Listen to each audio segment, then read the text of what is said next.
Shikues të Alert, mirëmbrëma. Ky është emisioni i radhës, që do të premte në orën 21. Do të flasim sot për rinin, por pa nisur me detaje se çfarë konkretisht, do doja që regjia të ndihmonte me planet, me pamjet e RAPEX-it, sistemi i alarmit shpejt i Komisionit Evropian për produktet jo ushqimore, i cili vjen çdo të premte, është kjo rutina jon e përdiqme, po themi, apo e çdo emisioni, ku ne publikojmë rastet e produkteve që vinë nga Komisioni Evropian dhe që duhen tërhequr nga tregu. Janë produkte jo ushqimore, të përdorimit përdiqëm, lodrat e fëmijëve nuk mungojnë kurrë, kozmetika, produktet e higjienës, mjetet e punës përdiqme, telefona, ushqyes, telefonash, e deri tek makinat edhe me 0 kilometrat, të cilat her pas here shfaqin probleme. Sigurisht e ritheksoj si gjithmonë që nuk është e detektuar Shqipëria si produkte që janë të ardhura edhe në Shqipëri, por gjithsesi është detyrë Inspektoratit Shtetëror Mbikëqyrjes së Tregut për të verifikuar në bashkëpunim me Drejtorinë e Doganave dhe importuesit për të parë nëse këto produkte gjenden në territorin e Republikës së Shqipërisë. Sigurisht flasim gjithmonë për produkte ushqimore, të cilat efektin mund ta japin shumë shpejt nëse janë të kontaminuara ose kanë probleme, por produktet jo ushqimore janë ato që shfaqin problemin e tyre tek konsumatorët, probleme kryesisht shëndetësore, kohë pasi përdoren. Do të kthehemi tek tema e ditës, e emisionit Alert për ditën e sotme. Qendra Alert ka zbatuar projektin Rinia Aktive për politika qëndrueshme, një projekt i financuar nga Agjencia Kombëtare e Rinisë, dhe do të flasim sot pikërisht për këtë, por edhe për gjitha aktivitetet e AKR-s në kuadër të mbështetjes, po e them kështu me fjalë përgjithshme, për të rinjt shqiptar. Aktivitetet që ata kanë për ditë, çdo kush mund të shohë edhe në rrjetet sociale, kush nuk është aktiv apo kush nuk bashkëpunon direkt me Agjencinë Kombëtare të Rinisë, për të parë se çfarë bën konkretisht. Projekti konsistonte pra i qendrës Alert, cilin e prezantova më herët, në fuqizimin e të rive në raport me angazhimin e tyre qytetar në zonat ku ata jetojnë dhe banojnë. Janë zgjedhur 3 qytete, regjia sigurisht më ndihmoi me ndonjë pamje apo fotografi. Janë zgjedhur 3 qytete, Tirana, Kamza dhe Elbasani, ku përveç trajnimeve, fuqizimit të rinjve, workshopeve me ta, sigurisht është qëllimi është krijimi i grupeve informale, siç e parashikon edhe ligji për rinin, është ligji numër 24 i vitit 2025, i cili ka bërë ndryshime në ligjin e mëhershëm 75 të vitit 2019 për rinin. Pra ky ligj parashikon krijimin e grupeve jo formale ose informale, të cilat angazhohen në komunitetet ku ata jetojnë dhe ligjërisht kanë të drejtën, po themi siç e kanë edhe organizata e shoqërisë civile OJF-t, për të aplikuar në projekte të ndryshme të qeverisës vendore, qeverisës qendrore, apo nga organizata ose donatorë të tjerë. Gjatë gjithë kohës, në fakt, për gjithë ata që na ndjekin, ose mund na ndjekin, të rinj nga këto 3 qytete, theksoj, por edhe nëse ka interese të tjera, në ekran gjatë gjithë kohës do shfaqen kontaktet e qendrës Alert, dhe dikush që mund ketë interes mund shkruaj edhe më njëherë pas emisionit ose edhe në ditën e nesërme e kontaktojmë për të detajuar se si mund bashkëpunojmë në vijim. Gjithsesi, në 6 grupe informale për të krijuar ose dhe një pjesë të krijuara në këto 3 qytete.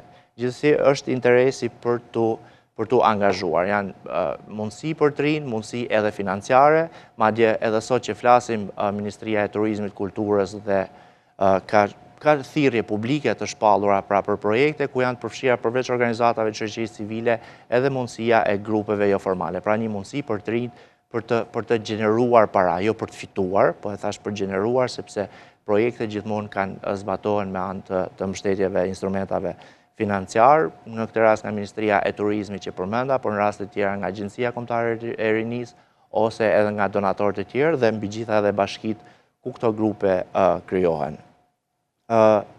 Kam ftuar zonin Sara Bodo, është drejtore e përgjithshme e Agjencisë Kombëtare të Rinisë. Mirë se vini në Alert.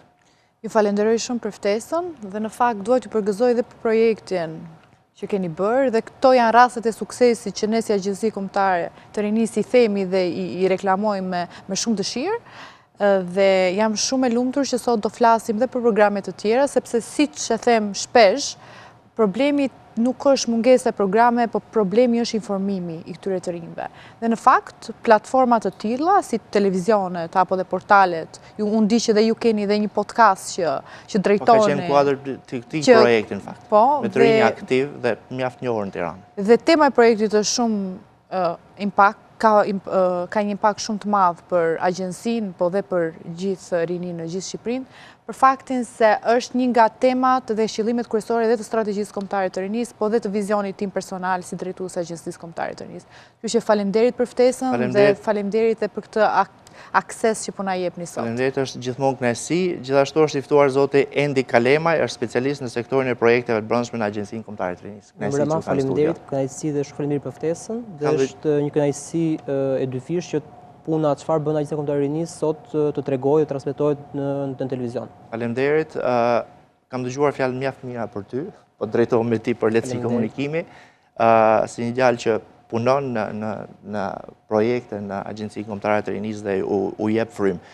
Zonja Bodo, po e nis me ju, megjithatë ju gjithkohën mund ta plotsoni njëri tjetër, por në lidhje me projektin e Qendrës Alert, në fakt, se sa i rëndësishëm është fuqizimi të rinjve për të bërë zëri komunitetit ku ata jetojnë, për kauzat ndryshme, për çështje të ndryshme, qoftë nëpërmjet trajnimeve, po mbi gjitha për krijimin e grupeve informale. Unë e kam thonë edhe gjatë aktivitetit që kemi pasur me ta që është një mundësi e mirë që sot sa janë student ose një pjesë e gjimnazistë, sepse koordinatori ligjërisht duhet të jetë 18 e sipër, deri 29, antarët mund të jenë edhe poshtë 18-shit, gjatë kohës janë në gjimnaz, student mund të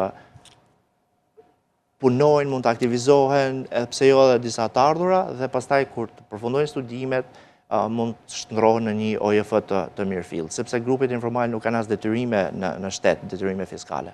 Në fakt, në ligjin e ri siç e përmendët dhe ju, grupet informale njihen. Ne sapo kemi çuar VKM-n e re për grupet informale dhe presim që rregulloren e re se si këto do funksionojnë dhe Agjencia Kombëtare e Rinisë do ketë financimin e vet. Dhe Endi mund të shtoj diçka dhe më tepër për grupet formale është parë arsyeshme dhe e përcaktuar në ligjin e rinisë dhe gjithashtu VKM të cilat tashmë janë përcjellur për miratim dhe rregullohen e posaçme që do të funksionojnë mbi grupet jo formale, është parë arsyeshme si një mekanizëm për t'i dhënë zë të rinjve. Pra, domethënë jo vetëm OJF-t të cilat funksionojnë dhe ne tashmë i kemi në aktive në Shqipëri, por të kemi dhe grupet formale për të arritur në ato vende të cilat OJF-ja nuk arrin. Pra, në vende të caktuara që mund të jetë Delvina, Konispoli, Tropoja Bran, janë disa bashki të cilat janë parë se nuk kanë një OJF ekzistuese. Dhe kjo e arsyeshme dhe e përcaktuar që të formojë pjesa e grupeve jo formale ku 4 të rinj të njëjtës bashki mund të vetë organizohen dhe me një koordinator të tyre të udhëheqës të propozojnë për pjesën e një propozimi apo një ide të cilat ata kanë për përvimësinë e saj. Më falni se njëkohësisht po e shpërndarja në rrjete emisionin live, emisionin mund ta ndiqni gjithë ata që mund mos kenë edhe kohën apo durimin për të qëndruar para ekranit. Në faqen zyrtare të Agjencisë Kombëtare të Rinisë është tashmë live që transmetohet, gjithashtu edhe në rrjetet e Qendrës Alert dhe në YouTube-in e Ora News. Zonja Bodo, para se të kthehemi pak historikut që nga emrimi juaj në mos gaboj 12 shtator ka qenë në krye të Agjencisë Kombëtare të Rinisë, po e nis me aktivitetin e sotëm ose me atë që është lajmi për ju, po themi më i freskët, krijimi i Këshillit Kombëtar Rinor. Çfarë është ky instrument dhe çfarë përfshin, çfarë ka në fakt ne sapo e kemi sot ka qenë dita e startit të Këshillit Kombëtar Rinor. Janë zgjedhur 18 të rinj, nga këta 18 të rinj kanë qenë përfaqësues me kategori të ndryshme të rinjve. Kemi pas nga Parlamenti i Nxënësve, nga Këshillat Studentor, nga minoriteti rom dhe egjiptian. Gjithashtu kemi angazhuar dhe diasporën, është e parë që angazhohet diaspora në këtë lloj procesi, për të pasur një gjithë përfshirje dhe rinia të jetë e përfaqësuar në çdo hall të saj. Dhe kjo, për mendimin tim, është duhet që dhe ne ta promovojmë më tepër dhe këtyre të rinjve t'i japim më shumë zë.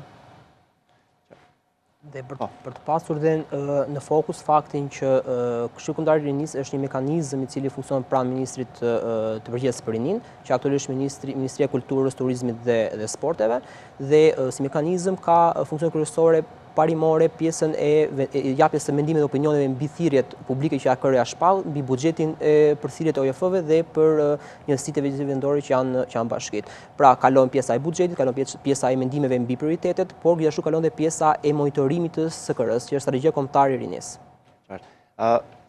Më kujtua tani kur janë bërë propozime për ndryshime ose diskutimet komisionit parlamentare, unë kam qenë pjesë në fakt, në mbrojtje të ndryshimeve të ligjit për rinin dhe një risi ishte prania diasporës, një përfaqësuesi diasporë, një prej trive. Ka pasur interes nga diaspora? Ka pas, në fakt, në Këshillin Kombëtar Rinor kemi 2 përfaqësues nga diaspora, një gocë nga Kanadaja dhe një gocë nga Shtetet e Bashkuara, nga United Kingdom, nga Anglia. Dhe në fakt, sot, pam që kishin një dëshirë shumë të madhe për që në kontribus, po dhe me potencialin që ata kanë jashtë, me kontaktet, me mënyrat se si ata që kanë studiuar jashtë për t'i kontribuar dhe për t'i dhënë në Shqipëri. Sot bëm një diskutim shumë gjatë dhe me ministrin, duke dhënë prioritete, duke dhënë prioritete dhe për thirrje që ne do të hapim, po dhe duke zgjeruar më tej, jo vetëm duke u bazuar në atë rolin standard të Këshillit Kombëtar Rinor, por duke e përdorur këtë këshill dhe për të impaktuar më shumë në terren, për të qenë më afër të rinjve dhe për të mbështetur dhe Këshillin Vendor Rinor që ne i kemi në çdo bashki.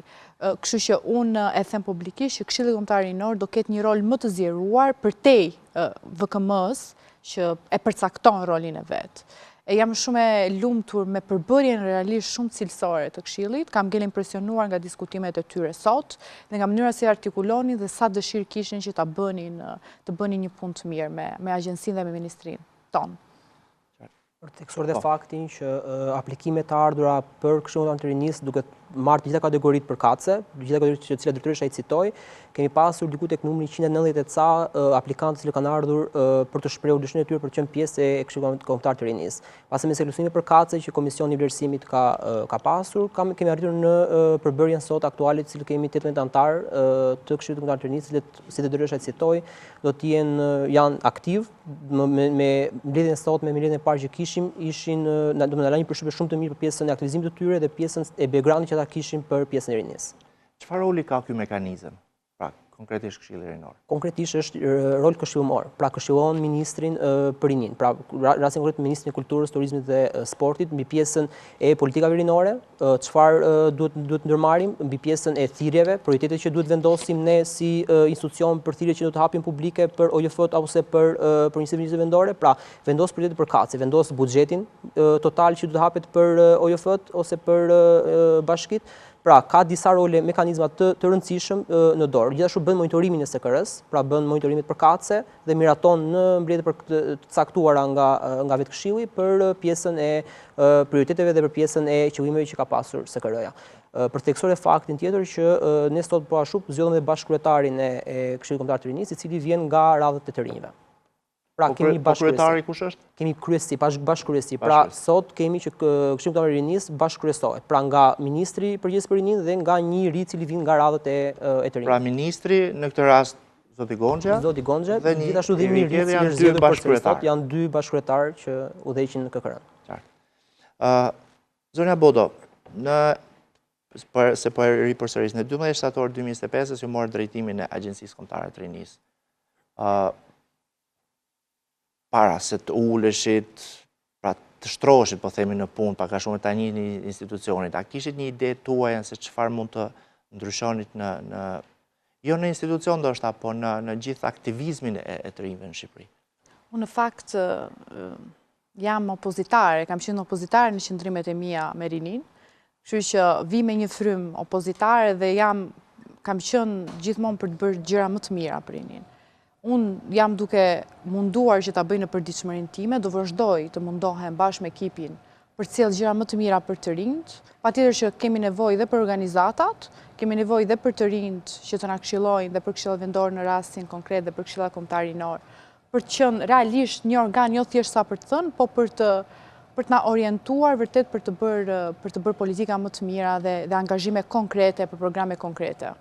Qartë, dhe pak kohë më mbrapa u prezantua në një prej hoteleve luksoze të Tiranës edhe vizioni i Agjencisë Kombëtare të Rinisë. Kishte në mos gaboj 3 shtylla? Unë kam pas 5 shtylla në fakt. Ose 5, mirë, dhe ishte në këto lapsusimi. shtylla unë e kam nisur me fjalën dignitet dhe shëndet mendor. Për shkak se unë personalisht mendoj që çdo gjë që ka të lidhje me të rinjt nis nga digniteti të rinjve. Qëse flasim për punësim, flasim për dignitet. Qëse flasim për grupet e marginalizuara, duhet prap ka të bëjë me dignitetin. Dhe e kam lidhur në këtë lloj mënyre për të treguar që e nis në këtë, e me nis me këtë lloj fjalie dhe mbyll me vizionin e 5 që është Shqipëria në 2030 në BE. Kam futur në vizionin tim dhe diasporën, kam futur me qenë se sot jemi dhe në varësi të turizmit, kulturës dhe sportit dhe fushat prioritare që kemi tek ministria dhe kjo pa tjetër që ka të bëj dhe me strategjinë kombëtare të rinisë, janë shumë të lidhura, bashkë me qëllime dhe vizioni, bëj një kombinim shumë bukur për të shkuar dhe për të impaktuar të rinjt drejt për drejt në çdo vend që ndodhen në gjithë Shqipërinë.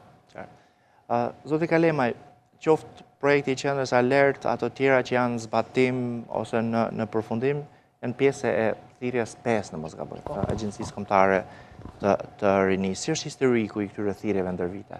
Atëherë, Agjencia Kombëtare e Rinisë aktualisht ka menaxhuar dhe ka drejtuar 5 thirrje. Duke filluar nga thirrja e parë deri sot që flasim që është thirrja e 5. Me thirrjen duke pas një historik dhe kohezion se si ka qenë pjesa e buxhetit të AKR-s apo pjesa e buxhetit se sa organizata janë financuar nga institucioni jonë, duke filluar nga 2021 deri sot që flasim, kemi që me thirrjen e parë kemi pasur të mbështetura nga ne 12 organizata të shoqërisë civile, pra që janë organizata rinore dhe ose për të rinjt, dhe 4 bashki. Gjithashtu, duke filluar me thirrjen e dytë, ka pasur të financuara 23 organizata rinore dhe ose për të rinj, gjithashtu dhe 5 propozime që vinin nga bashkit. Me thirrjen e tretë kemi që janë të financuara 23 organizata rinore dhe ose për të rinj dhe 6 bashki për projektet e tyre që kanë pasur mbi ndërtimin e qendrave rinore. Me thirrjen e katërt kemi pasur 26 organizata rinore dhe ose për të rinj të financuara nga AKR-ja dhe gjithashtu dhe 6 bashki. Ndërkohë që aktualisht kemi thirrjen e 5, e cila ka të financuar 32 organizata dhe gjithashtu për bashkit do të vijohet në vijim me thirrjet e radhës që do të hapen. Por duke pasur një historik dhe kohezion se si ka qenë pjesa e financimit nga AKR-ja, kemi që buxheti i institucionit ka qenë gjithmonë dhe në ngritje. Ka qenë gjithmonë në ngritje, por gjithmonë edhe në shpërndarjen e fondit për OJF-t apo për bashkit përkatëse. Duke pasur dhe tipologjinë e caktuar që për bashkit është gjithmonë fondi për ngritjen e qendrave rinore, pra ngritjen e qendrave rinore ose ngritjen e qendrave multifunksionale. Gjithashtu, për pjesën e OJF-ve, sipas prioriteteve përkatëse, të cilat miratohen nga Këshilli Kombëtar i Rinisë që unë ceka pak më parë, sipas prioriteteve përkatëse, kemi dhe pjesën si shpërndahen fondi dhe si financohen OJF-t. Prioritetet gjithmonë do të jenë në varësi të qëllimeve të SKR-s. Pra, nëse kemi që në qëllimi i parë i SKR-s është pjesa e mbështetjes të rinjve për pjesën e punësimit apo pjesën e vendimarrjes, gjithashtu dhe pjesa e prioriteteve që miratohen pranë KKR-s janë të lidhura me qëllimet kryesore dhe me masat kryesore të saj. Pra, kemi që duke pasur pjesën e historiku të saj, themi në fund që fondi i institucionit tonë është gjithmonë në rritje për të rinjt dhe për të qenë pjesë të shërbimeve të tyre. Në thirrjet e drejtanishme ose edhe siç e njeh Agjencia Kombëtare e Rinisë ka organizata rinore, organizata për të rinjt edhe tashmë me ligjin e ri pra me ndryshimet e vitit 2025 dhe grupet informale. Nga ndryshojnë, të paktën 2 grupet e organizatave. Okej, atëherë organizata, pjesa që bëhet gjithmonë dhe lapsi nga OJF-t është fakti që ose nga pjesa e specialistëve të rinjve është fakti që nuk bëhet dot ndarja se çfarë është organizata rinore dhe çfarë është organizata për të rinjt. Me ndryshimet e reja të ligjit kemi që pjesa e organizatave rinore janë ato organizata që merren për të rinjt dhe që organizohen nga të rinjt. Pra ligji ka bërë një përcaktim që nëse ne do kemi një organizat me antarësi, paktën 7% e tyre do të jenë të rinj. Pra që i përket grup moshës 15 deri në 29 vjeç sipas ligjit të rinisë. Kurse për pjesën, kurse ata të cilët e kanë pa antarësi, duhet të ketë 2/3 e bordit do të jetë me të rinj. Pra nëse do të kemi një bord me 3 antar, 2 prej tyre do të jenë të kësaj grup moshe 15 deri në 29 vjeç, kurse një prej tyre mund të jetë një grup moshe tjetër. Kurse për organizatat për të rinjt kemi që pavarësisht pjesës së statutit që do të ketë me SSB-n për të dyja organizatat fokusin tek rinia ose te veprimtaritë rinore, kemi që këto do të kenë të paktën 3 vite eksperiencë pune. Pra do të kenë 3 vite që ushtrojnë pjesë e përpjetarisë rinore dhe bëjnë aktivitete me të rinjt. Kurse te grupet jo formale, që ky është risi që ka sjell ligji i rinisë, është fakti që krijohet një grup me të rinjt brenda një moshe të caktuar gjithmonë dhe do të jetë të paktën minimumi 4 veta nga njëta bashki dhe ka një koordinator udhëheqës së tyre që duhet të jetë një person i moshës madhore, pra që të mbajë një përgjegjësi mbi punën e bërë. Ky është risia që ka sjell ky ligj, unë e thash edhe pak më parë dhe ceka që është risi për ato bashkitë që nuk arrin dot OJF-ja të shkojë. Prandaj bëhet ky organizim i tillë. Qartë. Është momenti i publicitetit në fakt dhe para reklama, pra para spoteve publicitare, një mesazh promocional për një ndër ata mbështetësit tanë të përhershëm në fakt, bëhet fjalë për Sedaton Plus, i cili është një suplement bimor, i krijuar për ndihmuar në qetësimin e sistemit nervor, reduktimin e stresit dhe përmirësimin e cilësisë gjumit. Ai përmban ekstrakte natyrale si valeriana, melisa, kamomili dhe pasiflora të njohura për efektin e tyre relaksues. Sedaton Plus ndihmon në uljen e ankthit, nervozizmit dhe tensionit mendor, duke kontribuar në një ndjesi qetësie dhe ekuilibri emocional. Përdoret shpesh në periudha lodhje, stresi të lartë ose pagjumësie pa shkaktuar varësi. Pra, nëse ndjeni shqetësime të tilla, konsumoni një tablet Sedaton Plus. Do shkojmë një hapësirë publicitare e kthehemi pas pak, mos u largoni nga ekrani i Ora News.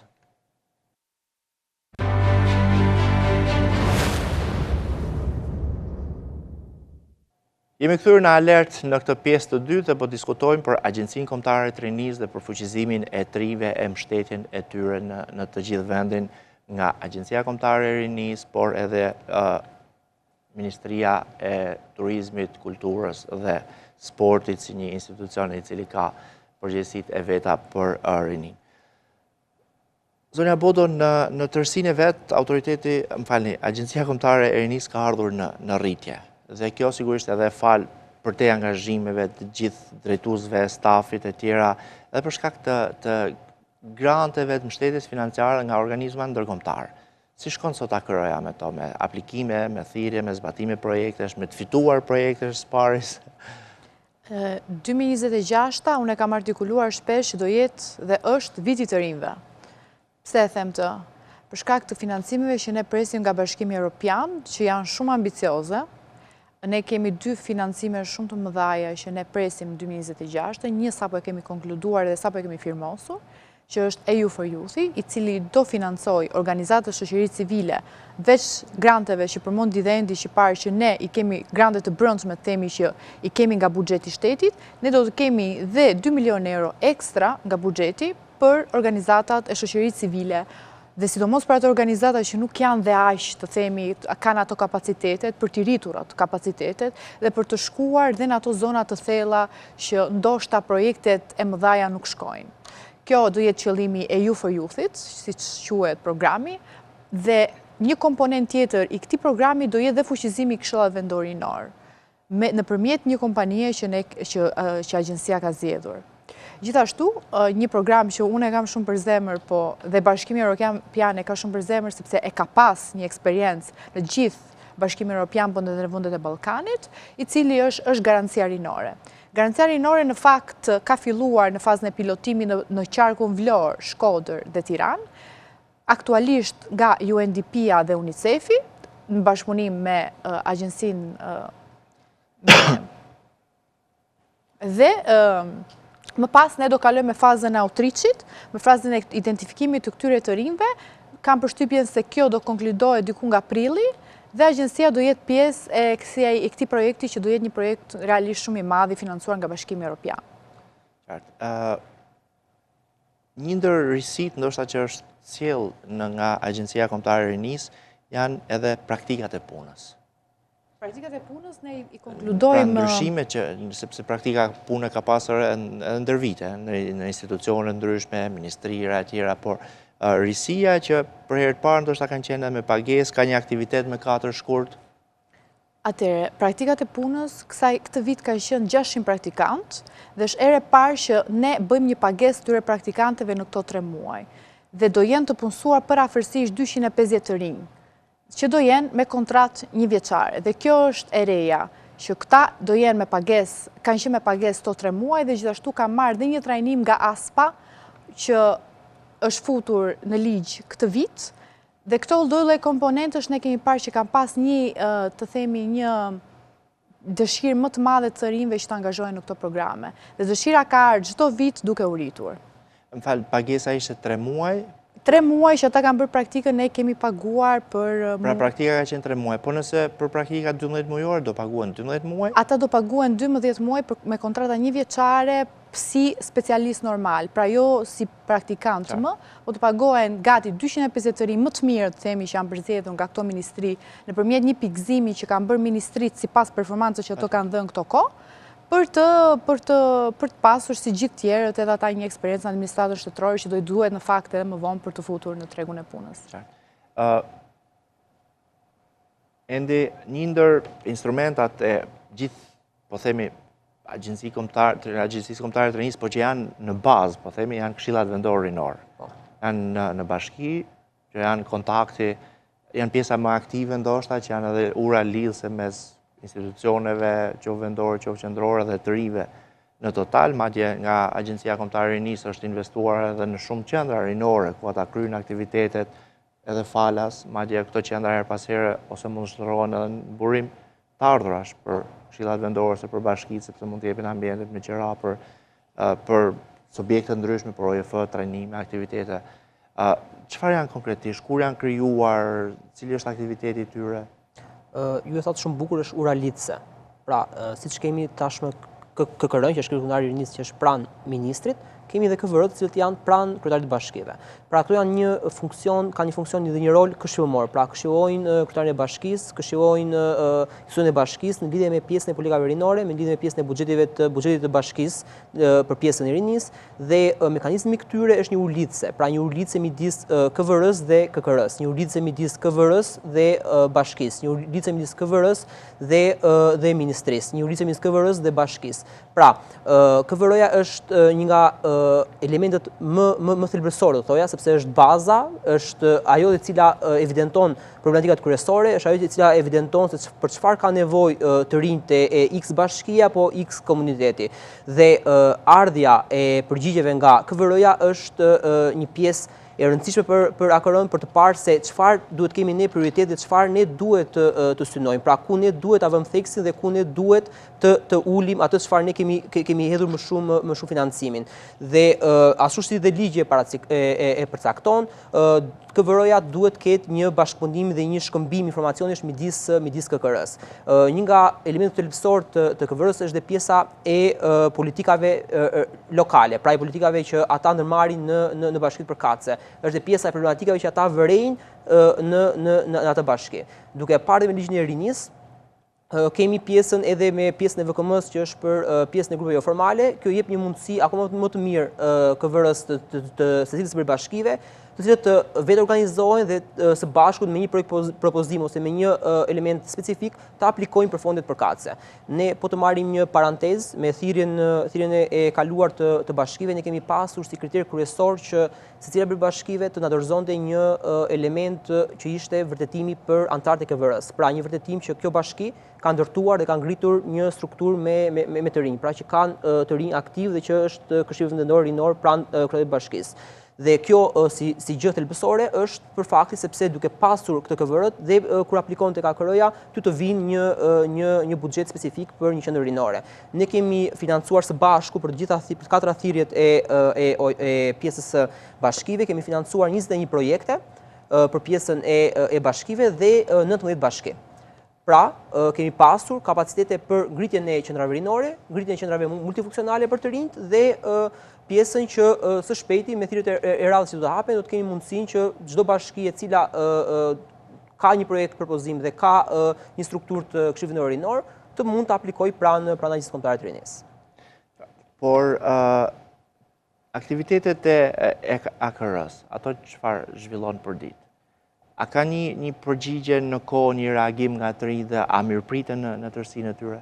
Atëherë, Agjencia Kombëtare e Rinisë Paktën në qytetet e mëdha. Po, Agjencia Kombëtare e Rinisë zhvillon dhe në vijim do të zhvillojë aktivitete të ndryshme për pjesën e rinisë, duke filluar nga fusha nga më ndryshme teknologjia, tek pjesa e punësimit të rinjve e kështu me radhë.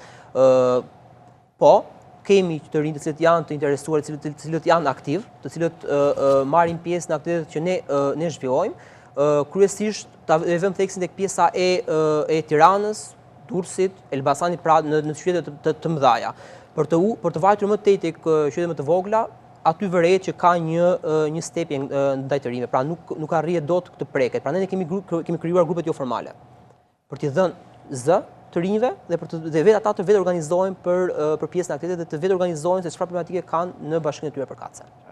Zonja Bodo, Agjencia Kombëtare e Rinisë ka një strategji që është 2022-2029, që të rinjtë jenë gati për 2030 në BE. Cilat janë objektivat e kësaj strategjie dhe çfarë aktivitetesh të paktën të menduar, se në afat gjasë mund të mendosh për aktivitete ndoshta mas 3 vjetësh, por si ide për të zhvilluar edhe AKR-n, por edhe fuqizimin e të rinjve.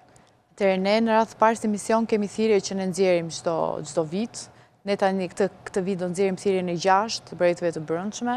Ato ne organizatave japim në fakt për të impaktuar në terren, se ne nuk mund të shkojmë kudo. Dhe prandaj dhe shërbejnë këto organizata për të shkuar dhe për të impaktuar të rinj drejt për drejt. Gjithashtu siç i përmend dhe ju, grupet informale do jenë një shtysë shumë e madhe, projektet e BE-s do jenë një shtysë shumë e madhe. Gjithashtu talentet rinore do jenë që janë në ligjineri janë të përcaktuara dhe ne do kemi dhe një buxhet për talentet rinore. Dhe të gjitha këto komponentë që unë po ju përmend, në fakt janë për të realizuar strategjinë kombëtare të rinisë me 3 qëllimet e veta kryesore. Të cilat ne kemi bërë një grafik piles po shifnim edhe për të kuptuar se ku do ja adresojmë thirrjet e ardhshme. Dhe pam që ne i kishim prekur të gjitha fushat e strategjisë kombëtare të rinisë, ca më pak, ca më shumë. Dhe në fakt dhe bashkit që ne kishim impaktuar në gjithë Shqipërinë ishin pothuajse të gjithat impaktuara. Me përjashtime shumë të vogla të 4-5 bashkive që ne në thirrjen e ardhshme në fakt do t'i kemi prioritet. Pra do bëjmë një diskriminim pozitiv për këto 5 bashki. Dhe unë mendoj që në 2026, falë projekteve të BE-s, projekteve të brendshme, grupeve informale, talenteve rinore dhe gjitha programet të tjera që ne do të bëjmë përveç këtyre, se ne kemi dhe aktivitetet tona, si që është Roboteku, që do e rinisim prapë, që është një kompeticion shumë i bukur që bëhet për të rinjt për robotikën, po dhe duke folur për shëndetin mendor, kemi një aktivitet së shpejti, projektet e tjera të BE-s që ne kemi përfituar, si që është Erasmus, projekte Erasmus, Interreg, pra ne jemi shumë ambicios për të thithur sa më shumë projekte nga Bashkimi Evropian, që dhe sa vinë edhe më tepër duhet që ne të t'i thithim këto projekte, sepse më beso që janë të gjitha mundësit, janë të gjitha oportunitetet, Bashkimi Evropian e kemi në krah në këtë moment, është periudha e dur, ne vetëm do të kemi vullnetin dhe dëshirën për të bërë gjë më të mirë. Dhe ne si agjencie kemi këtë gjë dhe jam e sigurt që me të rinjt dhe me grupet vullnetare dhe me gjitha strukturat që ne po ngrëm në çdo bashki, 2026 apo e ripërsëris do jetë viti të rinjve. Ju përmendet 2 herë talentet rinore. Në fakt, unë si pjesë të gjitha aktiviteteve tuaja, këte e kam shumë për zemër, sepse edhe këte e parashikon ligji, ndryshimet ligjin e ri, dhe doja ta sqaronim ju e ndikush të dojë se si funksionon, sepse kjo ka shumë vlerë për ato talente rinore, të cilat ndoshta familjet e tyre të pamundura ekonomikisht, nuk kanë mundësi të suportojnë fëmijët e tyre dhe këte mekanizme ka krijuar AKR-ja përmes ligjit, domethënë dhe tashmë besoj duhet të kenë edhe buxhetin për këtë çështje. Fakt, këta janë krenaria jonë jashtë. Talentet rinore janë ato që ne na nderojnë në fakt jashtë. Për të shkuar për të prezantuar është një mast, është një rëndësi shumë e madhe që ne t'i financojmë. Dhe duhej bërë më para si gjë, por ja qysh po bëhet tani. Ne do i financojmë ta të rinj nuk për kompeticione ndërkombëtare. Pra të rinj fitus të olimpiadave, të rinj fitus të sporteve, të rinj të talentuar në fushat të ndryshme, ne do të ndihmojmë që ata të shkojnë në një kompeticion jashtë të njohur, për të duke i siguruar pagesat, udhëtimin, biletën, akomodimin e të gjitha me radhë. Dhe kjo është gjë minimale që ne mund të bëjmë për këta talente, për krenari në fakt tonë në Shqipëri që na nderon kudo që e kanë këto kompeticione. Kështu që unë jam shumë i lumtur dhe për këtë risinë e re, ne jemi duke konkluduar dhe kam përshtypjen se brënda muajt shkurt ne do t'i nisim, do t'i startojmë si grupet informale, po dhe talentet rinore, dhe mendoj që gjitha këto kombinime që ne përmendën do të sjellin një lloj dinamizmi të ri për agjensin, po dhe për rinin shqiptare. Një ndër, pra e përmendën pjesën e grupeve informale, por si do t'jetë mbështetja për këta thirrjet që do të çelë Agjencia Kombëtare e Rinisë për këto grupe informale? Do jetë në të njëjtën periudhë si organizata, do jenë të veçanta, si do të funksionojë? Tashmë VKM është çuar për miratim dhe rregullor përkatëse janë duke u ndërtuar, por është parashikuar që thirrja të jetë me kozjate pra një vjeçare, pra nuk do ketë një afat fillimi apo mbarimi të saj. Pra, do të thonë shpallja e thirrjes do të jetë me periudhën përkatëse kur do të miratohet VKM-ja dhe do të miratohet gjithashtu dhe pjesa e prioritetit tek në Këshillin Kombëtar të Rinisë, dhe thirrja e kësaj është një thirrje që është me një afat i cili nuk ka një datë fikse mbarimi, por do të jetë përgjatë gjithë kohës në vimësit të saj. Cilat janë aktivitetet e parashikuara? Pyetja është për të dyja, si dëshironi për këtë vit paktën, ato ndoshta më afërt është ki 4 shkurtit për praktikat e punës, po. 4 shkurti do jetë një datë e rëndësishme për gjithë praktikantët që kanë 3 muaj në fakt që po bëjnë këtë praktikën e punës dhe trajnimet e ASP-s, siç u përmenda më parë, që kemi komponent të shtuar, dhe këta 4 shkurt ne do shpërndajmë certifikata në Pallatin e Brigadave, ku do të jetë prezent dhe kryeministri i vendit dhe ministri i turizmit, kulturës dhe sportit, për t'i dhënë rëndësinë që në fakt tyre të rinjve i takon për gjithë mundin dhe sakrificën që kanë bërë to 3 muaj. Dhe siç thash, 250 vetat më të mirët që e kanë përfunduar të trajnim dhe ta marrin këtë themi eksperiencën një vjeçare të punës. Po vetëm lutja ishte ndoshta e tyre dhe e prindërve së pari është që pastaj pas një vjeçari të lobohet që ato të rinë ato poste pune. Ai është qëllimi jonë që ata po megjithatë nuk është e vetmja mënyra administrata. Edhe ne duhet të shtymë që të rinjt të aftësohen. Kjo është qëllimi i jonë dhe i politikave tona, që të rinjt jenë të aftë për tregun e punës, dhe në fakt, si që përmenda dhe që parë garancia rinore, por si që, këtu po japim ndim për të futur në administrat, kurse kur të futemi të garancia rinore, ne do të ndihmojmë të rinjt që të futen në tregun e punës, por në privat. Pra ne kemi nga një mbështetje për administratën publike, nga një mbështetje për privatin. Përse? Për shkak se janë shumë të rinj që janë të papunë, që nuk ka një shkollim profesional, por nga ana tjetër kemi dhe një treg që i kërkon këta të rinj. Dhe nuk kemi pse marrim të rinj nga Bangladeshi, apo siç është bërë tradit tashmë edhe në Shqipëri. Edhe kioskat e Tiranës ishin me filipinezë, ato që shisnin cigara. Kioskat që janë qytet. Pikërisht, mendoj që në të rinj tani kemi shumë të mirë, mund të fillojmë të angazhojmë në fushat e turizmit, në fushën e të themi akomodimit, apo ku diun shumë në fushat profesionale, ne s'kemi hidraulik, nuk kemi elektricist, dhe nuk kemi pse këtyre të rinjve mos t'i japim këto aftësi dhe mos t'i adresojmë ne vetë sa do pak të mundemi që në këto lloj fushash. Kështu që me garanci rinore do kemi një ofertë dhe një kërkesë konkrete që do ballafaqohen për të bërë atë kërkesën dhe ofertën, për të bërë atë balancën. Si do ta bëni lidhjen ju mes meje që dua të bëhem hidraulik, po që nuk di, dhe një biznesi për të ma krijuar mundësinë, qoftë për të punësuar, si fillim ndoshta të praktikohem, mësoj, apo një kurs, po i bëj këto pyetje për ata që na ndjekin për qenë. Agjencia Kombëtare e Punësimit dhe Aftësive do bëj ofertën. Pra, Agjencia Kombëtare e Punësimit e ka vetë ka një database ku nxjerr punësimet të privatëve, po dhe çka ka në shtet gjithmonë, kurse ne si agjenci do bëjmë pjesën e kërkesës. Pra, ku janë këta të rinj, ku ndodhen, në çfarë zona dhe në zona të thella, po jo vetëm të rinj që janë, të themi, me mundësi që mund t'i impaktojmë, por ne do shkojmë të këta të rinj që nuk i kanë dhe mundësit, që mund t'i jenë edhe me aftësit kufizuara, mund t'i jenë edhe pjesët komuniteteve pak më të diskriminuara, të themi.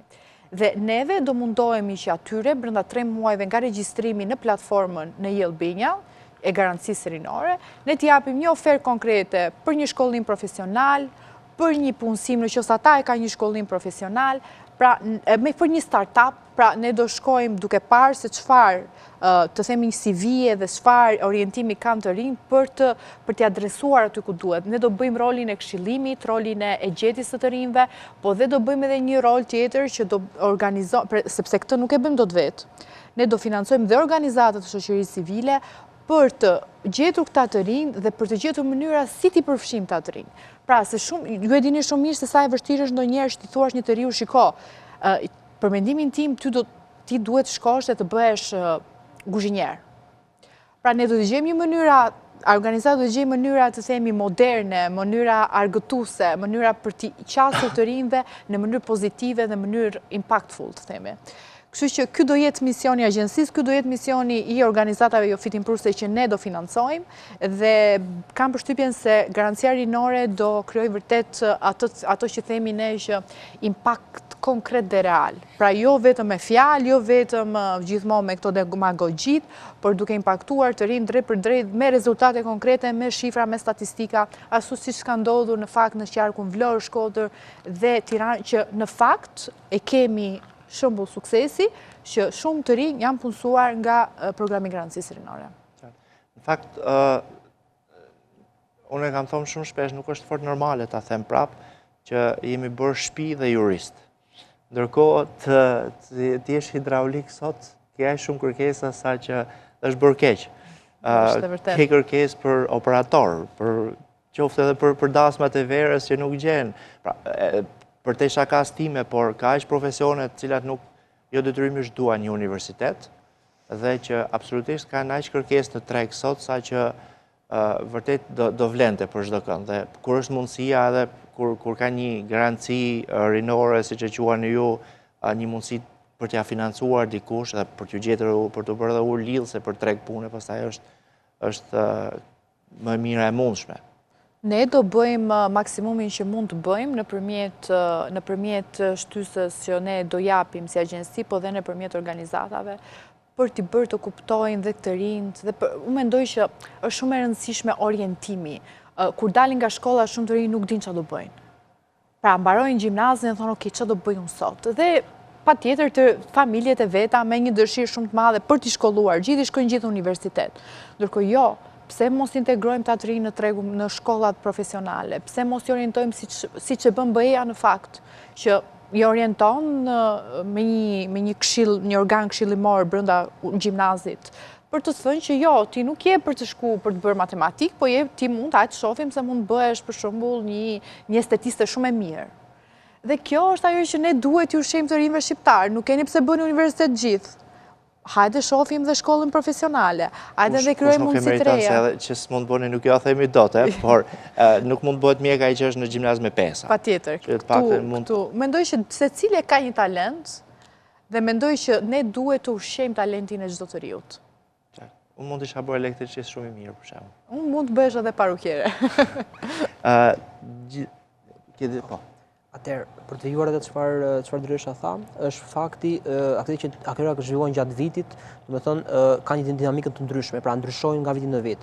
Parashikojmë që ne zakonisht bëjmë punë kampet, bëjmë KVR-t që bëjmë trajnimin e KVR-ve, bëjmë pjesën e kampit veror e kështu me radhë. Dhe atë çfarë Dresha tha është fakti që citoj është fakti i pjesës si do t'i orientojmë të rinjt. Kur bëhen bootcampet apo kur bëhen kampet, aty vinë dhe profesionistë të fushave të ndryshme. Pra vinë edhe bizneset të ndryshme që kërkojnë punonjës të caktuar, të një profili të caktuar apo të një indege të caktuar. Dhe në këto bootcampet, në këto kampet të cilat zhvillohen, këtu të rinj, domethënë të cilët kanë një dëshirë apo një perspektivë të caktuar, konsultojnë dhe mund të marrin një vendim të caktuar mbi jetën e tyre apo mbi pjesën se ku ata do të drejtohen. Për të theksuar dhe më tej është dhe fakti që ne për çdo herë që japim thirrje kemi nga prioritetet më të rëndësishme, prioritetin e dytë që ne vendosim për herë, që është pjesa e nxitjes së të rinjve për tregun e punës. Apo pjesën e orientimit të tyre në tregun e punës. Pra këtë prioritet ne vendosim për herë për organizatat. Pra organizatat kur aplikojnë kanë dhe një pjesë, një propozim të tyre se si këto organizata do t'i caktojnë, do t'i orientojnë të rinjt për pjesën e tregut të punës. Dhe kemi pas dhe raste suksesi nga organizatat që kanë punësuar të rinj. Pra që kanë punësuar të rinj në pjesën e trajnimeve për 6-7 muajsh, në fund ata kanë arritur kanë punësuar 2 apo 3 të rinj në bizneset të caktuara, pra biznese agroturizëm apo në pjesën e pjesës kamarier, banakier e me radhë. Pra ka pasur pjesë të arritshme dhe pozitive në disa nga projektet. Aktivitetet e AKR-s nëse shikon rrjetet sociale, po them edhe website-in tuaj, janë çdo ditë edhe 1, 2, 3 aktivitete, shef story, shef të ndryshme nga njëra tjetra, postime e tjera, në teknologji, demokraci digjitale, këshilla vendorinor, gjitha. S'pari si ja dilin fakt me staf njëherë, sepse një agjenci, sa do e madhe tjetë, që AKR nuk është dhe që e madhe në numra, do ta kishte të vështirë, se nuk janë vetëm në Tiranë aktivitetet, po edhe për të grumbulluar aq shumë të rinj e për t'i përfshirë në aktivitete, nuk është e lehtë. Pyetja është për të dy, si ta dëshironi përgjigjen? Ne kemi një dashuri shumë të madhe për rinin shqiptare dhe ne e gjejmë vullnetin dhe forëshin për të bërë sa për 3, sa për 4, sa për 5, një ri që punon tek Endi për shembull, bën dhe punë jashtë orarit të punës. Ka ditë që edhe mundohet një të shtunë të diel, por këte ne më besoj që e bëjmë me pasion. Unë që ditën e parë që kam marrë në kryet agjencisë, kam marrë me një pasion dhe e kam ashtu më shumë e quaj, ta them, një detyrë shumë të rëndësishme se sa privilegj që qenit në kryet agjencisë. Dhe kjo më motivon çdo ditë që të bëj më të mirën time. Nuk e di se sa ja kam dalë, duhet ma thoni ju se ja kam dalë apo dhe të tjerët. Do mundohem të bëj më shumë në përditshmërinë time, do mundohem që të rresh më shumë programe, do mundohemi të gjithë bashkë që të nxjerrim më të mirën, aq sa jemi të maksimalizojmë fuqitë tona për të nxjerrë më të mirën për të rinë shqiptar. Nuk mund ne të flëm kur të rinjt na kërkojnë. Nuk mund ne të rim kur të rinjt janë kaq të zellshëm. Unë sot, siç që thash, kam ngel shumë impresionuar nga dëshira e të rinjve të Këshillit Kombëtar Rinor për të bërë gjëra të reja. Dhe si unë, si drejtuese e Agjencisë Kombëtare të Rinisë, mund të marr një ditë pushim. Kështu që kjo është vullneti, dëshira, dashuria e madhe që ne kemi për rinin shqiptare dhe puna që ne bëjmë në përditshmëri është dhe një punë e bukur dhe jemi shumë me fat që në fakt jemi në këto pozicione në këtë kohë. Ju përmendet Endin, si njëri punëtor, unë kam edhe emra të tjerë nga Agjencia Kombëtare e Rinisë për përmendur, pa sigurisht si jam i autorizuar, jam menaxherën e projektit tim, s'mund ta lë pa e vlerësuar kështu publikisht, absolutisht. 2 projekteve rreth, që faleminderit shumë Erises dhe patjetër që unë sa herë kam ardhur aty, në fakt kam pa një staf që lëvizen gjithkohën, i shef nga zyra në zyrë dhe ato koltuqe që ju keni në hallin e katit 3 janë gjithmonë bashkë. Nuk ka njerëz që rrin kot. E vërtet. Kështu që përveç në një takimi që bëhet aty. Kështu që faleminderit edhe për mbështetjen edhe ndaj organizatave, ndaj qendrës alert edhe ndaj trive në tërësi. Ne folëm mirë për ju, po të diçka do të flasësh për aktivitetet e këtij viti që keni planifikuar. Po, të gjitha aktivitetet që janë planifikuar dhe pjesën e stafit të AKR-s, ne nisëm për faktin që si mundet dot një staf i vogël të menaxhojë të gjitha aktivitetet. Unë mendoj që është një staf i vogël, por me një zemër dhe me një dashuri shumë të madhe për pjesën e rinisë. Është një staf i cili me përkushtim, dashuri, me pjesën e vendosmërisë, me pjesën që secili prej tyre në çdo orë dhe në çdo minutë që ti mund t'i biesh telefonit të secili prej stafit të AKR-s, është i gatshëm që të japë një përgjigje dhe është i gatshëm që të japë një zgjedhje të çdo nevojë problematike.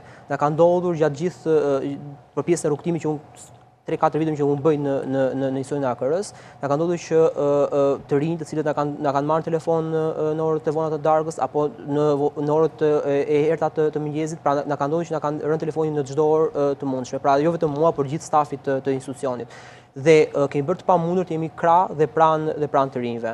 Gjithashtu unë dua t'i falenderoj, dua t'i përshëndes të gjithë stafin e AKR-s që mund të na ndjekë dhe po na ndjek në këto momente. Janë një ekip shumë i mrekullueshëm dhe janë shumë të mirë. Pa të staf, të cilët kanë atë energji të pashtershme, ne nuk do të ishim kaq të mirë dhe kaq të lartë. Qartë, se sa po të ndjekin nuk është e sigurt, se ata mund thonë edhe që la lodhen këta një gjithë ditën do rrim edhe me këta. Jo s'besoj. Do shkojmë një hapësirë shkurtër publicitare e kthehemi për pjesën e tretë.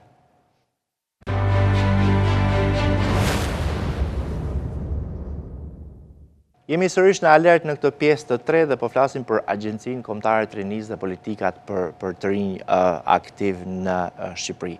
Një ndër risit që është kthyer në ligj kohët e fundit është edhe ligji për vullnetarizmin. Zonja Bodo, çfarë është ky ligj, cilat janë risitë e tij, çfarë përmban? Ligji i vullnetarizmit në fakt është një risi shumë e mirë për vullnetarizmin në vend, po dhe për të rinjt vullnetar. Ne kemi qenë një nga promotorët e këtij ligji, edhe ish ministra në fakt e ka bërë një detyrë që duhet ja pranojmë për pjesën e vullnetarizmit. Dhe në fakt kemi disa risi që janë shumë të rëndësishme. Një nga këto risi është, duke marrë dhe nga konsultime publike që është bërë me organizatat, kanë nxjerrë në pa për shembull që sigurimet shoqërore që paguheshin në fakt nuk ishin të vlefshme, sepse shumë të rinj që angazhoheshin apo të tjerë që angazhohen në vullnetarizëm humbisnin në fakt të drejtën për shembull për të marrë bursë studimi, për shkak se angazhoheshin në vullnetarizëm. Kështu që është hequr sigurimi shoqëror dhe është bërë sigurim shëndetësor dhe për aksidentet, është quajtur. Dhe ky sigurim në fakt do paguhet nga buxheti i shtetit. Kështu që ofruesi i vullnetarizmit nuk do paguaj asnjë lek për të marrë vullnetar. Dhe nga ana tjetër, të rinjt që do angazhohen në vullnetarizëm do kenë këtë benefit që nuk do paguhet sigurime shoqërore, por dhe një gjë shumë e rëndësishme është që vullnetarizmi do të njihet si eksperiencë pune. Pra, shumë të ri, kur hynë në tregun e punës, gjë e parë që i thonë është çfarë eksperiencë ke ti në punë. Çfarë punë ke bërë ti për të futur në këtë punë. Dhe vullnetarizmi do jetë një formë punësimi. Dhe kjo kam përshtypjen se për të rinjt, sidomos nga 18 deri se sa të mbarojnë universitetin apo të zgjedhin të orientohen në rrugën e jetës, do jetë një mënyrë shumë e mirë për ta shtuar dhe në CV, po dhe për të marrë ato eksperjencat që vullnetarizmi të jep si në aspektin humanitar, po dhe për të njohur fusha të ndryshme, për të qenë i dobishëm për shoqërinë, edhe gjëra të tjera që ne në fakt dhe vullnetarizmi ka si funksion. Një plan tjetër e Agjencisë Kombëtare të Rinisë është rrjeti kombëtar i vullnetarizmit. Rrjeti kombëtar i vullnetarizmit është një projekt që ne po ideojmë, me shumë mundësi mund të krijojmë në gjithë Shqipërinë. Është akoma një koncept në baza shumë fillestare që ne po marrim akoma ide dhe nga të themi organizata ndërkombëtare. Një nga ata partnerë shumë të mirë që ne kemi është ADF-ja, që e ka shprehur në fakt vullnetin për të bërë diçka me Agjencinë Kombëtare të Rinisë për vullnetarizmin, por dhe shumë organizata ndërkombëtare të tjera do bëjmë një ekip shumë të mirë për ta promovuar 360 gradë. Jemi shumë të lumtur që e kemi këtë ligj tashmë, që ka sjellë to risi dhe kam përshtypjen se kjo do krijojë dhe më shumë vullnetar në gjithë Shqipërinë. Sepse deri më sot, në fakt, numri i vullnetarëve në Shqipëri nuk ka qenë dhe aq i mirë në krahasim me vendet e Europës. Dhe ne gjykojmë që me këtë ligj do rritet pjesëmarrja e vullnetarëve, po jo vetëm tek Agjencia Kombëtare e Rinisë, po në çdo organizatë ndërkombëtare, në çdo fushë, po dhe në institucione publike, ne do kemi vullnetarët tanë, po çdo ministri dhe çdo institucion do ketë vullnetarët e vet. Du të çelin thirrje, du të çelin shpallje për rekrutime? Ajo nuk ka një formulë se cili e vendos si ta bëj vet. Ne kemi menduar këtë rrjetin kombëtar të vullnetarëve, po dhe për kauza humanitare, po dhe për të na ndihmuar ne me misionin tonë të përditshëm, po dhe për të qenë ndoshta një diskutim që po bënim me ministrin para ca ditësh është që hajde të marrim ta vullnetarët të ndihmojnë ndoshta edhe për Baywatch, për ato fushat e turizmit që ne i kemi pak mangësi ose për ata të rinj që dalin nga shkolla, siç ndodh në Bashkimin Evropian, që i shoqërojnë të kalojnë rrugën për shembull. Pra, hajde gjejmë një mënyrë për ta bërë shoqërinë më humane, për ta bërë shoqërinë më të përfshirë në jetën e përditshme të vendit në fakt. Qartë.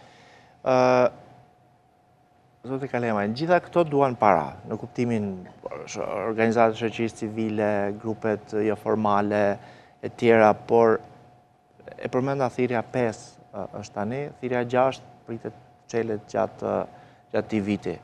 Mos ka bëj nga mesi i vitit, jam i sigurt, por cilat do të jenë pak a shumë orientimet, si do të vlerësohen, si do të vendosen orientimet për këto, nuk po them drejtimet e saj apo.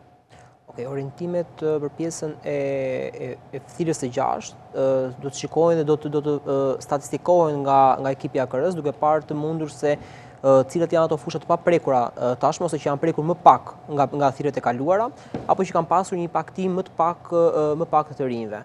Dhe duke parë statistikat përkatëse, duke konsultuar gjithashtu dhe me Këshillin Kombëtar të Rinisë për pjesën se çfarë ata mund të kenë si prioritet përkatës ose çfarë ata mund të vendosin theksin, të cilën AKR-ja nuk e ka parë të arsyeshëm, por ka vendosur theksin e gjës, do të shikojë se kush do të jetë prioriteti përkatës për thirrjen e gjashtë. Por pak a shumë do të jenë por ato, domethënë mund të jenë po ato prioritetet që kanë qenë në thirrjen e pestë, ose mund të kemi disa lëvizje ose disa bashkim prioritetesh për të pasur një risi në thirrjen e gjashtë. Por gjithmonë kjo gjë ngeli për të parë në vijimësi se si duke parë dhe raportin performancës thirrjes së pestë dhe duke parë dhe pjesën se çfarë do na vi propozimet nga anëtarët e Këshillit Kombëtar të Rinisë që janë anëtarët e sapo zgjedhur. Pra, domethënë duke pritur propozimet e tyre, duke parë dhe çfarë ne mendojmë se nuk është realizuar në thirrjen e pestë, do të prioritizohet dhe thirrja e gjashtë. Nga viti në vit ka pasur rritje të buxheteve për thirrje. Po, ndoshta edhe numri të organizatave përfituese. Po, nga viti në vit ka pasur rritje të buxhetit, kjo duke pasur parasysh edhe lobimin që kanë bërë ministri dhe drejtuesit e kaluar, pra ka pasur një rritje të buxhetit të AKR-s dhe kjo ka sjellur gjithashtu dhe shkak pasojnë që është dhe pjesa që në momentin që ka pasur buxheti, ka pas dhe një financim më të madh të OJF-ve, një financim më të madh të shoqërisë civile. Qartë. Zonja Bodo, nëse një i ri ka një ide, ka një kërkesë, do një informacion e tjera, si mund të kontaktojmë Agjencinë Kombëtare të Rinisë? Neve... Përveç se fizikisht, Patjetër, fizikisht. Patjetër në ambientet e Agjencisë Kombëtare të Rinisë, ne kemi qenë shumë të hapur për takuar çdo të ri. Rrjetet sociale është një mënyrë shumë e mirë tashmë për të komunikuar me të rinjt, LinkedIn, Instagram, Facebook, website, email. Me emrin? Këto rinia.gov.al, Agjencia Kombëtare e Rinisë është Facebook dhe Instagram. Në rrjetet sociale. Dhe mendoj që dhe kjo formë komunikimi në fakt që ne po bëjmë sot është një mënyrë shumë e mirë për të treguar të rinjve që çfarë po bëhet, se ndonjëherë mungon informacioni dhe kjo është, siç thash në fillim, kjo është sfida jonë që i kemi këto programe, hajde të informojmë. Jam shumë e sigurt unë kur takoj të rinj, janë shumë të rinj që nuk e njohin fare Agjencinë Kombëtare të Rinisë. Ku është Agjencia Kombëtare e Rinisë? Çfarë bën Agjencia Kombëtare e Rinisë? Dhe kjo nuk është as për fajin tonë, as për fajin atyre, por ndonjëherë kemi një mismatch të informacionit dhe të komunikimit që ne duhet të bëjmë në fakt për të folur në gjuhën e të rinjve, ne duhet të flasim në gjuhën e të rinjve, ne duhet të komunikojnë si komunikojnë ata, nuk duhet të bëjmë programe nga lartë poshtë, por duhet programe për ta dhe me ta. Dhe kjo është dhe misioni i përditshëm në fakt i agjencisë, se si të komunikoj dhe të shpreh informacione dhe të kapi audiencën që në fakt të bëhen dhe pjesë të çdo programi, po kjo është dhe misioni në fakt i agjencive, siç është Alerti, që dhe ju kam përshtypjen se e keni dhe misionin tuaj, ose ndonjëherë edhe atë sfidën për të thënë ku janë këta të rinj që mua më duhen në projekt, ose këta të rinj që ka një dëshirë për të mësuar nga këto lloj fushash. Dhe mendoj që gjithë bashk, si organizatë shoqëri civile, po agjencia, ministria, duhet ta bëj 360 gradë komunikimin, informacion. Unë jam shumë strikte për rrjetet sociale, biles ja kam nxirr dhe stafit për mënyrën se si duaj që të shpërndahet informacioni, sepse ndonjëherë thuhet që po nuk e nxjerrë në rrjetet sociale zëre se nuk e ke bërë fare punën. Pse e them të? Sepse ne mund t'i impaktojmë në atë takim 10 të rinj në mënyrë direkte, por në mënyrë indirekte, në momentin që ne nxjerrim sot, siç po flasim sot në media, ne mund të impaktojmë 100, 200, 300, 500 të rinj edhe me radhë. Kështu që emisionet të tilla ju përgëzoj shumë që jeni duke i bërë, dhe me këto, edhe me media me thënë drejtën dhe me një audiencë shumë të mirë. Kështu që do vazhdojmë dhe me këto lloj kanalesh komunikimi, po dhe me rrjetet sociale edhe me median e shkruar. Faleminderit shumë. Sa herë që Agjencia Kombëtare e Rinisë ka diçka për të thonë që mund të organizojmë një emision, sigurisht jeni të mirëpritur, të bëjmë gjithçka të gjithë për të rinjt që janë këtu, ose të jemi edhe pengesë në kuptimin e mirë në thojza për të mos i lënë të emigrojnë, por t'ju krijohen. Do ta themi gjë këtu. Me shumë knesi, keni gjithmonë tuaj. E them gjithmonë. Dhe një trendi i ri është të qëndrosh në Shqipëri. Nuk është më trend të ikësh.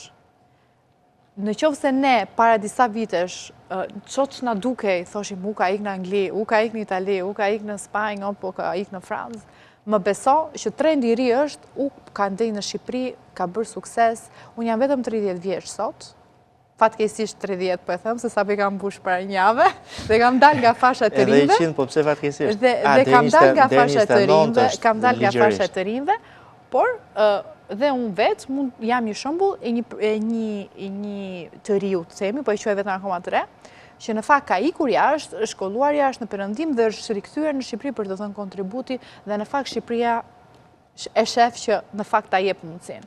Që kjo është dhe një thirrje që unë i bëj gjithë të rinjve që të qëndrojnë, të përpiqen, gjërat nuk vijnë lehtë as jashtë, nuk vijnë lehtë as në Shqipëri, nuk vijnë lehtë në asnjë vend të botës. Ideja është që duhet punuar, duhet këmbgulur dhe duhet patur ambicia dhe besimi, ndonjëherë se unë shikoj që ndonjëherë mungon besimi tek të rinjt. Po dhe për i besimi për institucione shtetërore, besimi dhe tek Agjencia Kombëtare e Rinisë, nuk e kuptojnë, nuk e besojnë gjën.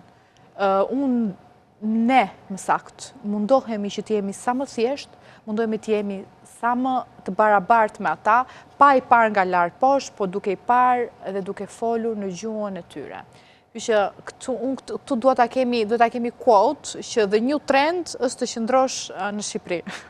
Po, por me qenë se po e shtroni kështu, unë gjykoj që në të thirrja 6, ose jo, të gjitha aktivitetet që bëni ju dhe që ftoni të ri, që ata të fillojnë të krijojnë besim, që të rinë këtu, krijojnë besim të institucionet, të AKR-ja e gjithkund tjetër, duhet i thrisin në gjitha aktivitetet me prindrit përdore. Sepse po s'pata unë besim si do ketë fëmija im për të qëndruar këtu. Janë prindrit ata që ndikojnë më shumë s'pari tek fëmijët. Unë kam një mendim tjetër për këtë. Unë kam mendimin që të rinjt frymëzohen nga të rinjt. Pra, unë kur kam qenë në 18 vjeç... Familja është akoma ndikues shumë i madh në vendimarrjen e fëmijëve. Familja është ndikues, personalisht mendoj deri në një farë moshe, pra pa futur në kategorinë e të rinjve. Në momentin që të rinjt janë në gjimnaz, pra në atë moshën që ne quajmë që kemi në ligj që quhen të rinj, mendoj që ndikohen nga vetë të rinjt. Pra, unë, kur kam qenë 18 vjeç, nuk shija si shembull mësuesin tim, apo maman tim, apo babain tim, unë si shembull shifja një bashkëmoshatar. Shifja një të ri që mund të ishte një vit më i madh se mua. Pra, ne duhet të krijojmë modele suksesi në përshkolla, duhet të krijojmë modele suksesi në shoqëri, modele suksesi në art, modele suksesi në sport, modele suksesi dhe nëpërmjet talenteve rinore dhe të gjitha programeve që ne kemi. Duke krijuar modelin e suksesit, duke krijuar të riun që ne duhet ta kemi në fakt si ideal, ne atëherë do impaktojmë të rinjt për që ndryshe. Patjetër, të rinjt ndikohen dhe nga prindrit, po më beso, nëse ai i ri thot që shikon shokun që ikën jashtë, ikën dhe ai pas atij. Nuk e dëgjon shumë prindrin. Kisha një buzëqeshje se më si po e mbaja sepse më kujtua kë kisha unë idhull dhe sigurisht kisha Backstreet Boys, apo sigurisht nuk u bëra kur kombëtar dot. Me si po e mbaja duke sikur po qeshja, apo buzëqeshja me atë që po thonit ju, po jo, në fakt ishte pikërisht kjo që më kujtua. Për ta mbyllur, po shkoj drejt fundit, në fakt, do doja unë një thirrje nga ju për gjithë të rinjt, për aktivizmin e tyre, për t'u angazhuar, për të bërë pjesë e gjithë strukturave të mundshme të rrjetit të AKR-s, po themi me KVR, me gjithë shka të mundshme. Mendoj që të rinjt duhet të motivohen për arsyeën e vetme që ata të ndihen të pranuar dhe nga institucionet shtetërore. Unë shikoj që pjesa më thelbësore është politikat. Pra politikat arsimore, politikat universitare, politikat, pra ka një çedim në këtë gjë, sepse të rinjt tashmë nuk janë shumë të motivuar. Pra nuk janë të motivuar për të besuar tek institucioni shtetëror, nuk janë të motivuar të besojnë tek një OJF, të një organizatë, sepse duke parë dhe pjesën e thirrjeve, duke parë dhe pjesën e OJF-ve, pra ata kanë mangësi në pjesën e thirrjeve të rinjve. Pra, pjesa që mendoj unë është që çdo institucion dhe çdo individu të bëjë është të motivojë të rinjt dhe t'i bëj të rinjt të besojnë që tashmë kemi dhe institucione të cilët mund t'i besohet dhe duhet t'i besohet për të ardhmen e tyre. Mendoj që të rinjt duhet të marrin sa më shumë shpesh në aktivitete, duhet të marrin sa më shumë shpesh në trajnime, duhet të marrin sa më shumë pjesë në kampe, bootcampe që zhvillohen si nga OJF-t, si nga institucionet shtetërore, si nga institucionet private, pra nga çdo lloj aktivizmi që ata të marrin pjesë të ndihen të pranuar dhe të ndihen të motivuar. Pra pavarësisht se janë pro mendimit tim apo janë kundra mendimit tim, nuk ka asnjë problem. Thjesht të marrin pjesë në diskutime, të ndihet zëri i tyre dhe të ndihet pjesa që ata janë pjesë e kësaj shoqërie. Pra ata janë tashmë pjesë e saj dhe të ndihen që janë të motivuar, të ndihen që duan të shprehin diçka për të mirën e tyre, për të mirën e vendit.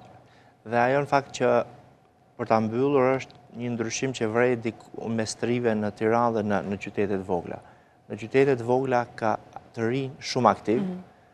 Sigurisht raporti popullsisë i numrit është tjetër për tjetër, por në qytetet vogla ku sta pret mendja të rinj që aktivizohen, që marrin pjesë në trajnime, në aktivitete ndryshme me KVR-t, me organizata shoqërisë civile që janë flak fare, po e them.